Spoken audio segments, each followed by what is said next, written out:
Yo, this chapter was freaking amazing, man. Like, there was no fighting, yet it's one of the best chapters that I've seen in a long time. I woke up and I had to do a review. I read it last night, but I went to sleep and I got up this morning and said, "Yo, I have to review this chapter."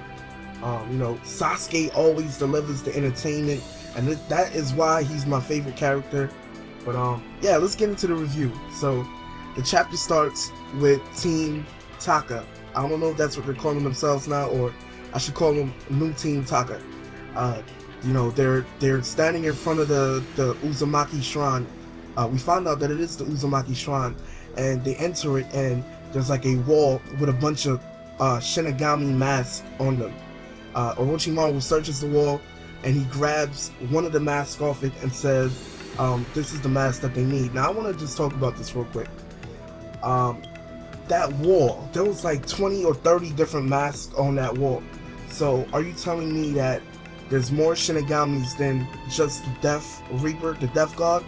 If so, like, can you imagine, like, the other ones? Like, the Uzumaki's clan are, like, one of the strongest clans in Naruto. I mean, their sending techniques, their longevity, and now they have the control over Shinigami gods. So yeah, that was pretty interesting. Anyway, the Team Taka starts to head towards Konoha, and I really love this scene where Sasuke jumps up on top of a pole, and he takes in the whole village of Konoha, and he states how much the village has changed.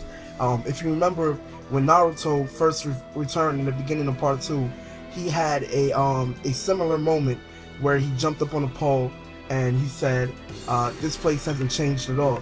Of course, it was daytime, and for Sasuke it was nighttime. So I really like when Kishimoto does those parallels of Sasuke and Naruto. He does a very good job at doing that. But yeah, I really enjoyed that little moment. Orochimaru and Suigetsu was talking, and he said, "Wow, this is a perfect opportunity for you to crush Konoha. All the heavyweights aren't in the village, and it would be a perfect time to attack Konoha." This is another interesting thing too, because this kind of shows a change in Orochimaru. He doesn't seem as evil and sinister as he once was, because that is a good point. Why not just attack and wreck shit in Konoha? Anyway, the group makes their way to the Uchiha Shrine in Konoha, and it's pretty much rubble. I believe that's from Pain's Shinra Tensei. I'm not sure, but there's this big block on the ground. Sasuke does some Uchiha Jutsu to move it out the way. They make their way underground, and Sasuke and Orochimaru begin the preparation for some summoning technique that they're about to do. So you see Orochimaru, like Orochimaru is such a mad, evil, crazy genius. Like, he definitely doesn't get enough credit that he deserves. And I believe, Jiraiya fans might get mad, but I feel he definitely is the strongest Sannin of the group. Anyway, they begin the ritual, and it's a little crazy. Like, Orochimaru puts the Shinigami mask on, and he summons the Death Reaper jutsu. The jutsu that Minato used to seal the Kyuubi, and what Sarutobi used to seal Orochimaru's arm. He uses the jutsu, and he does a whole series of things that lead to something so epic that my mind was blown. I can't remember the whole ritual, but I'll try to remember it off the top of my head. I believe he put on the mask and he summoned the Death Reaper. What else did he do? He used Hugo to he told Hugo to transfer Sage Chakra into Sasuke to push out the 6 hidden Zetsus that was hiding on Sasuke. He pushed them out, and Orochimaru used those 4 Zetsus as replacements, as vessels for the 4 Hokage's souls. So pretty much what happens is Orochimaru summons the 4 Hokages. That last panel of the freaking chapter, Like I was marking out, man. Like like I was literally jumping. I was like, oh shit, this is so epic. But yeah, man, like I didn't really expect this. Like you know, I did think about it, but I didn't really think it was gonna happen. Orochimaru's a beast, man. He's a straight up beast. So now Sasuke is gonna start asking questions, and he's gonna find out exactly what happened to the Uchiha clan.